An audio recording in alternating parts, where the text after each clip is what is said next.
Hello दोस्तों, कैसे हो आप सभी। आशा करती हूँ आप सभी स्वस्थ होंगे। तो आज हम करने जा रहे हैं भाई, हमारे जो यूजीसी नेट और हरियाणा प्रोफेसर की जो वैकेंसी निकली है उसमें जो हमारा सिलेबस लगा हुआ है उसकी हम हिंदी कहानी का क्या है स्टार्टिंग कर रहे हैं। तो पहली कहानी हमारी चंद्रदेव से मेरी बातें, ठीक है, और इसकी लेखिका है बंग महिला, ठीक है। और इनका जो वास्तविक नाम है वो राजेंद्र बाला घोष है, ठीक। और मूल नाम इनका बंग महिला है, ठीक है। तो पहले हम क्या है भाई जीवन परिचय करेंगे। तो बंग महिला जी का, ठीक है, बंग महिला है राजेंद्र बाला घोष का क्या हमारा जीवन परिचय हम करेंगे। राजेंद्र बाला घोष का जन्म 1882 में वाराणसी में हुआ। तो कहाँ हुआ था भाई राजेंद्र बाला घोष का? वाराणसी में जन्म हुआ था। और कब हुआ था? 1882 ईस्वी में, ठीक है। आपके पिता का नाम राम प्रसन्न घोष था। क्या था इनके पिता का नाम? राम प्रसन्न घोष। तथा माता जी का नाम निदरवासिनी घोष था। क्या था भाई? निदरवासिनी घोष था। उनका उनका परिवार वाराणसी के एक प्रतिष्ठित बंगाली परिवार था, ठीक है। जो अभी बंग महिला है इनका परिवार क्या था? एक प्रतिष्ठित बंगाली परिवार था। आपके पूर्वज बंगाल से आकर वाराणसी में बस गए। तो क्या था भाई, ये बंग महिला जो थी इनके जो पूर्वज थे वो बंगाल से भाई आए थे और वाराणसी में क्या थे, ये रहने लग गए थे, यानी बस गए थे वहीं पे। बचपन में उन्हें रानी और चारुबाला के नाम से पुकारा जाता था। जो बंग महिला है राजेंद्र बाला घोष जी है, उनको बचपन में रानी और चारुलता के नाम से पुकारा जाता था। आपका क्वेश्चन बन सकता है कि राजेंद्र बाला घोष को बचपन में किस नाम से पुकारा जाता था, ठीक है भाई। तो रानी और चारू बाला के नाम से पुकारा जाता था, ठीक है। आपका विवाह पूरन देव, क्या है, सॉरी, पूरन चंद्र देव के साथ हुआ। क्या है भाई, क्या नाम है इनके पति का? पूरन चंद्र देव, ठीक है। पूर्ण चंद्र देव के साथ इनका विवाह हुआ था, ठीक है। आप एक साहित्यिक रुचि वाली महिला थी। जो बंग महिला है वो क्या थी? एक साहित्यिक रुचि वाली महिला थी। 1907 से 1917 तक बंग महिला की रचनाएं विभिन्न प्रतिष्ठित पत्रिकाओं में प्रकाशित होती रही। तो 1907 से, सॉरी, 1904 से 1917 तक, क्या भाई, 1904 से 1917 तक बंग महिला की रचनाएं, जो बंग महिला थी राजेंद्र बाला घोष, इनकी रचनाएं प्रतिष्ठित पत्रिकाओं में प्रकाशित होती रही। 1904 से 1917 के बीच में, ठीक है। इसी बीच अपने दो बच्चों के असमय निधन होने और 1916 में पति के देहांत से वे पूरी तरह टूट गई थी। देखो भाई, इनके दो बच्चे थे, उनका भी निधन हो गया था और फिर इनके पति का भी निधन हो गया। कब हुआ था इनके पति का निधन? 1916 ईस्वी में। उसके बाद ये पूरी तरह से टूट गया, यानी इनका घर ही क्या है, बिखर गया।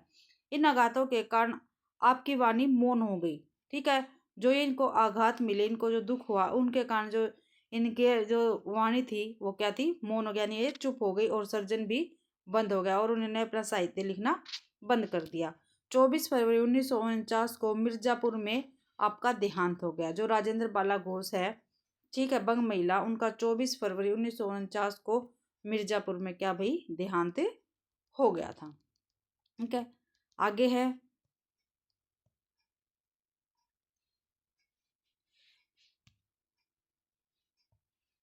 आगे भाई, हिंदी कहानियों में बंग महिला का नाम आदर से लिया जाता है।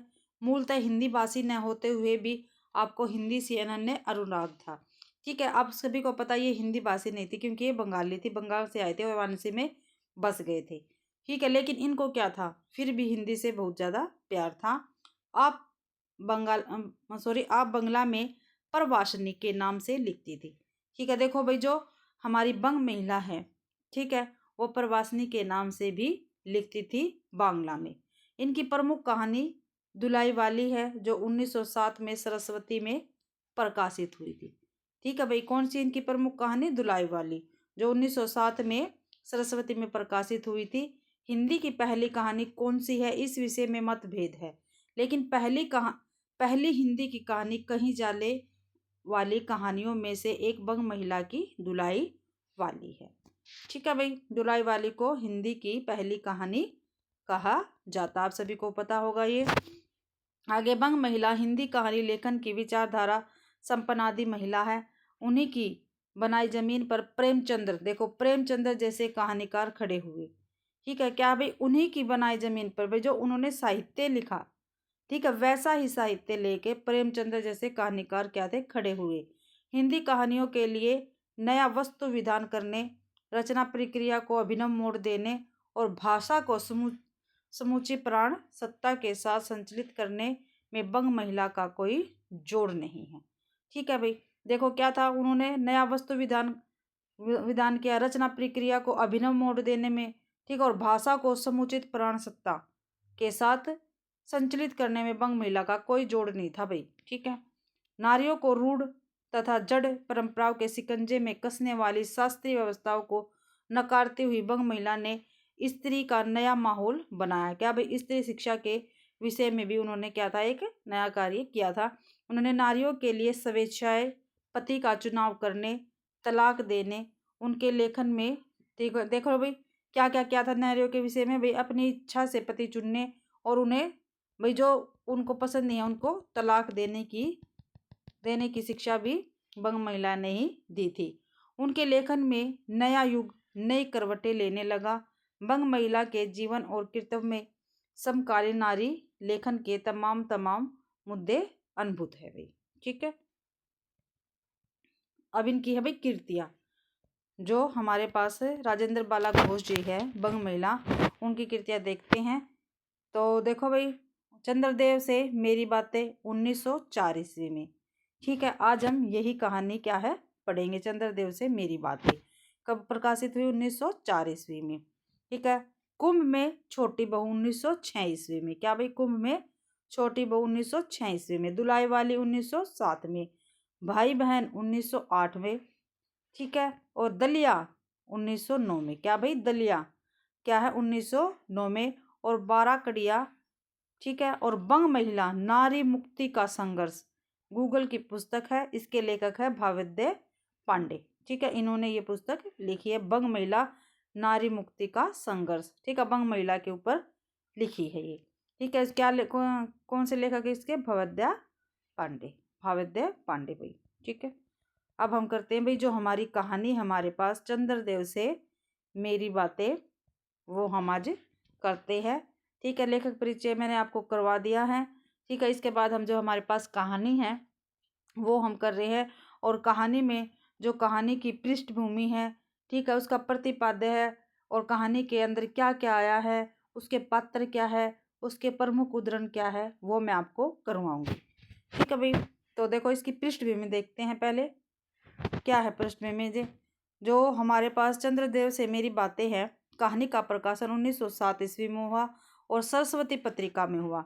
लेकिन पहले क्या था, ये निबंध के रूप में प्रकाशित हुई थी, कहानी के रूप में नहीं। ठीक है भाई, पत्रात्मक शैली में लिखी गई कहानी, जो चंद्रदेव से मेरी बातें वो पत्रात्मक शैली में लिखी गई क्या है, कहानी है। भवद्य पांडे ने इसे हिंदी की पहली राजनीतिक कहानी माना। जो भवद्य पांडे है, ठीक है, जिन्होंने बंग महिला पर क्या है एक पुस्तक लिखी है, उन्होंने इसको हिंदी की पहली राजनीतिक कहानी माना है। ठीक है, अब देखते हैं कहानी के भीतर आए विषय, जो कहानी के अंदर विषय है वो कौन कौन से आए हैं।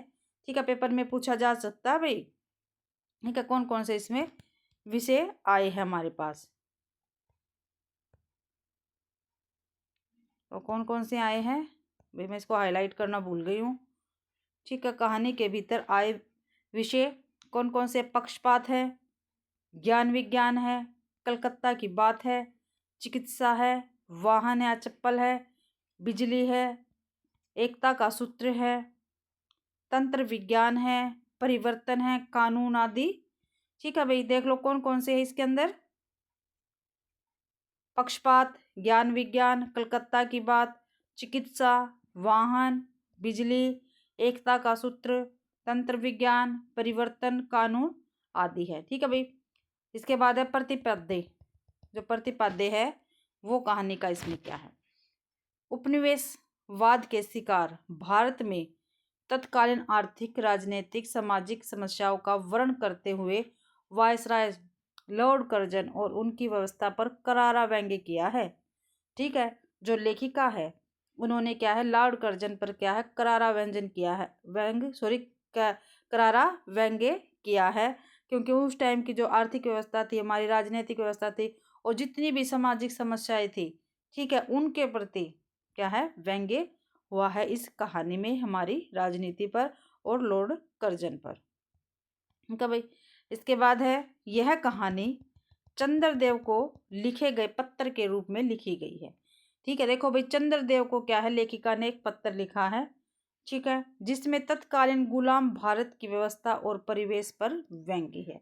ठीक है, जिसमें जो उस टाइम हमारा भारत गुलाम था उसकी व्यवस्था और उसके परिवेश पर क्या है, व्यंग्य किया गया है।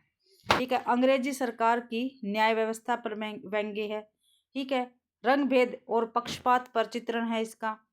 इस कहानी में ये है भाई, देखो ध्यान से, सरकारी मिशन और कमीशन की उपयोगिता पर प्रश्न चिन्ह लगाया गया है। उच्च शिक्षित वर्ग की काठ के पुतलों से तुलना की गई है। जो हमारा उस टाइम उच्च शिक्षित वर्ग था उसकी क्या है, काठ के पुतलों से तुलना की गई है, यानी कठपुतली बताया गया उसको।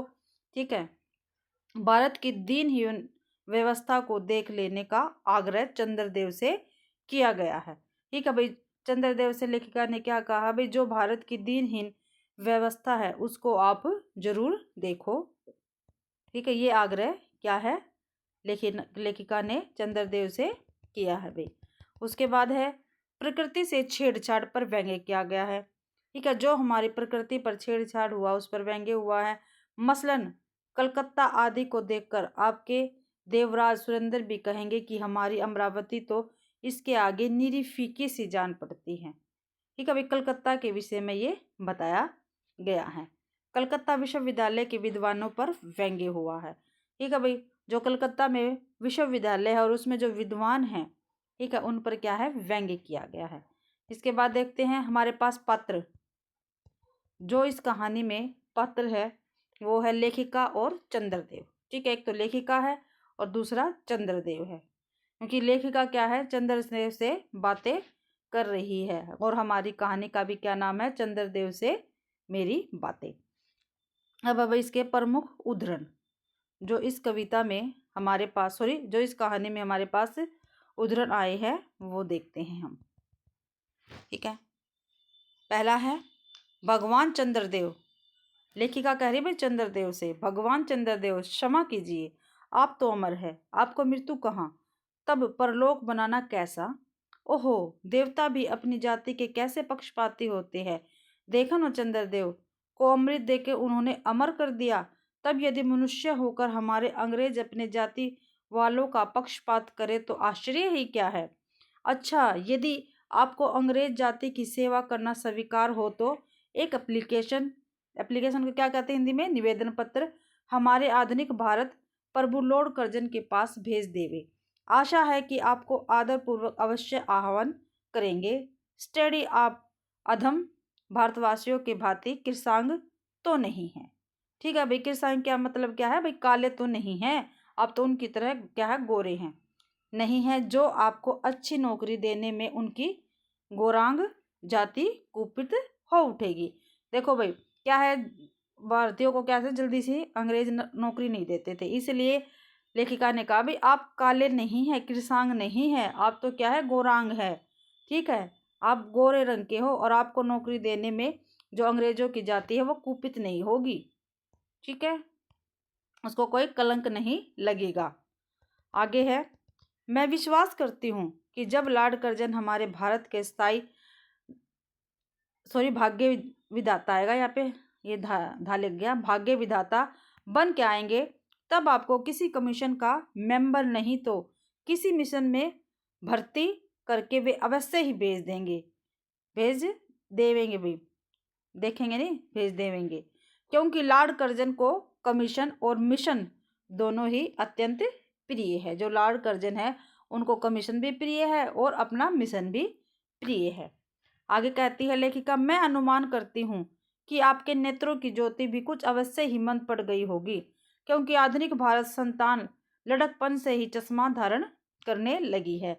इस कारण आप हमारे दीनहीन सीन प्रभु भारत को उतनी दूर से भली भांति न देख सकेंगे। ये भी क्या है, व्यंग्य किया है लेखिका ने, क्योंकि क्या है भाई, भारत की जो संतानें हैं वो बचपन से ही, ठीक है, थोड़े से जवान होते क्या उनको चश्मा लग जाता है।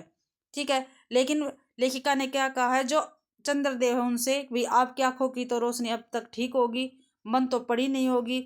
जैसे हमारे भारत के बच्चों की पड़ गई है, उनको बचपन से ही क्या है, चश्मा लग जाता है। ठीक है, अब तो हमारी जो दीन दशा है, ठीक है, जो अंग्रेजों ने कर रखी है, वो भली भांति देख सकते हैं।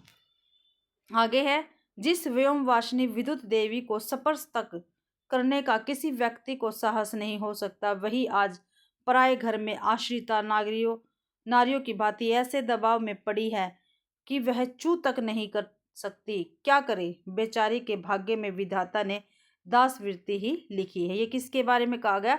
स्त्रियों की दशा के बारे में कहा गया है भाई। ये जितनी लाइन है ये वाली, ये स्त्रियों की दशा के विषय में कहा गया है। जो जब हमारा भारत गुलाम था उस टाइम जो स्त्रियों की दशा थी उसके बारे में लेखिका ने कहा है। जिस व्योमवासिनी विद्युत देवी को स्पर्श तक करने का किसी व्यक्ति को साहस नहीं हो सकता था, वही आज पराये घर में आश्रिता नारियों की भांति ऐसे दबाव में पड़ी है कि चू तक नहीं कर सकती। क्या करे बेचारी के भाग्य में विधाता ने दासवृत्ति ही लिख दी है। तो किसके विषय में है? स्त्रियों की दशा के विषय में पूछ सकते, कोटेशन दे के 4-5 आपके पास ऑप्शन दे देंगे और पूछ लेंगे भाई किसके विषय में कहा गया, तो किसके विषय में? स्त्रियों की दशा के विषय में कहा गया भाई ये। ठीक है, ध्यान रखना इसको। आगे भी हमारे पास, अब भारत में न तो आपके और न आपके स्वामी भुवन भास्कर सूर्य महाराज महाशय के ही वंशधरों का साम्राज्य है। ठीक है, क्या कहा भाई? जो भारत में पहले क्या थे, चंद्रवंशी होते थे, सूर्यवंशी होते थे। ठीक है, उनके विषय में कहा गया भाई ना सूर्यवंशियों का यहाँ पे साम्राज्य है ना चंद्रवंशियों का यहाँ पे साम्राज्य है, और न अब भारत ही वह शस्य श्यामलम सर्वण प्रस्तामूर्ति ही है। अब तो आप लोगों के अज्ञात एक अन्य द्वीप वासी परम शक्तिमान गौरांग महाप्रभु इस सुविशाल भारत वर्ष का राज्य वैभव भोग रहा है। ठीक है, अब तक मैंने जिन बातों का वर्णन आपसे स्थूल रूप में किया वह सब इन्हीं विद्या विशांग गौरांग प्रभुओं के कृपा कटाक्ष का परिणाम है। यो तो यहाँ प्रतिवर्ष पदवी दान के समय कितने ही राज्य विहीन राजाओं की सृष्टि हुआ करती है, पर आपके वंशधरों में जो 2-4 राजा महाराजा नाम मात्र के ही थे, वे काठ के पुतलों की भांति है। जैसे उन्हें उनके रक्षक नचाते हैं वैसे ही वे नाचते हैं। वे इतनी भी जानकारी नहीं रखते कि उनके राज्य में क्या हो रहा है, उनकी प्रजा दुखी है या सुखी है। ठीक है भाई, जब भारत गुलाम था उस टाइम जो हमारे राजा महाराजा हुआ करते थे वो क्या थे? अंग्रेजों के हाथी कठपुतली हुआ करते थे। उनके विषय में क्या है, लेखिका ने यहाँ पे व्यंग्य किया है। तो क्या दे रखा? देशी राजाओं की रीढ़ विहीनता का वर्णन। भाई उनकी कमर की हड्डी क्या है ही नहीं। ठीक है, जो रीढ़ की हड्डी है वो खत्म हो चुकी है। आगे है,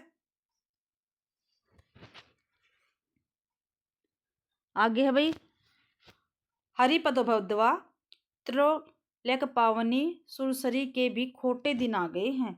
वह भी अब स्थान में बंधनग्रस्त हो रही है। उसके वक्षस्थल पर जहां तहां मोटे वृत्ताकार खंड गाड़ दिए गए हैं। ये गंगा पर बने पुलों और बांधों के माफरत आधुनिक विकास की आलोचना है। ठीक है भाई, ये सभी क्या है? गंगा के विषय में कहा है। हरिपदभद्वा त्रिलोकवासिनी सुरसरी के भी खोटे दिन आ गए हैं। ये क्या है? गंगा पर बनने वाले पुलों और बांधों के विषय में कहा गया है। आगे है भाई, कलकत्ता आदि को देखकर आपके देवराज सुरेंद्र भी कहेंगे कि हमारी अमरावती तो इसके आगे निरी फीकी सी जान पड़ती है। वहाँ का इंडन गार्डन तो पारिजात परिशोभित नंदन कानन को भी मात दे रहा है। ठीक है, प्रकृति से छेड़छाड़ पर क्या है? व्यंग्य किया गया है। ठीक है, आगे है भाई, भ्रमण करने को आए तो अपने फैमिली डॉक्टर धन्वंतरी महाशय को और देवताओं के चीफ जस्टिस चित्रगुप्त जी को साथ अवस्थेल आए। आशा है कि धन्वंतरी महाशय यहाँ के अंग्रेजी डॉक्टरों के सनिकट चिकित्सा संबंधी बहुत कुछ शिक्षा लाभ कर सकेंगे। यहाँ के इंडियन पीनल कोड की धाराओं को देखकर चित्रगुप्त जी महाराज अपने यहाँ की दंड विधि कानून को बहुत कुछ सुधार सकते हैं। ठीक है, ये किस पे व्यंग्य किया गया? जो अंग्रेजी डॉक्टर और ब्रिटिश न्याय व्यवस्था है उस पर क्या है, ये व्यंग्य हुआ है भाई।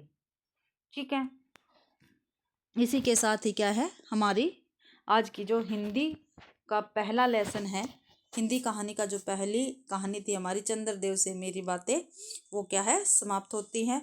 मैंने आपको भाई इसकी पृष्ठभूमि करवा दी है, लेखिका परिचय करवा दिया है कि ठीक है, कहानी के भीतर क्या क्या विषय आए थे वो मैंने आपको करवा दिया, प्रतिपाद्य करवा दिया, पात्र बता दिए, और जो इसके प्रमुख उदाहरण थे वो मैंने बता दिए। अगर आप इस क्लास को अच्छी प्रकार से देखते हैं, तो अगर आप यूजीसी नेट का पेपर देते हो या हरियाणा प्रोफेसर का, ठीक है, जिसमें भी ये सिलेबस लगा हुआ है, ठीक है, तो आप उसको अच्छी प्रकार से दे सकते हो, चाहे वो सब्जेक्टिव है, ठीक है, या वो ऑब्जेक्टिव है। ठीक है, आशा करती हूँ आप सभी को मेरी क्लास बहुत ज़्यादा पसंद आई होगी। अगर आप सभी को मेरी क्लास पसंद आती है तो प्लीज़ मेरी वीडियो को लाइक कीजिए, ज़्यादा से ज़्यादा शेयर कीजिए और कमेंट कीजिए। अगर आप ये चाहते हैं मैं आपको रेगुलर ये क्लासें प्रोवाइड करवाई जाऊँ जिससे आपकी तैयारी अच्छी प्रकार से हो सके, तो अब मैं आपको क्लासें भी प्रोवाइड करवा दूँगी। अगर आप उपन्यास की कहोगे, मैं उपन्यास की, निबंध की, अन्य विधाएँ जितने भी हमारे, मैं उनकी आपको क्लासें प्रोवाइड करवाती रहूँगी जब तक हमारा पेपर कंप्लीट नहीं होता। आप सभी को पता है हरियाणा में प्रोफेसर की जो वैकेंसी निकली है, ठीक है, उसके दोबारा से हमारे फॉर्म रीओपन हो गए, ठीक है, और फिर हमारा क्या है, पेपर होगा। तो हम आज से ही अपनी तैयारी को अच्छी तरह से कर ले, ठीक है, जिससे हम अच्छी प्रकार से अपना पेपर दे सके और सिलेक्शन पा सके। ठीक है भाई, और हाँ भाई, मेरे चैनल को सब्सक्राइब भी किया करो। आप मेरे चैनल को बिल्कुल सब्सक्राइब नहीं करते, ठीक है, प्लीज़, मेरा चैनल नया है तो उसको सब्सक्राइब कीजिए, ठीक है, बेल आइकन को दबाइए, ठीक है, और मेरी क्लास देखने के लिए आप सभी का बहुत बहुत धन्यवाद।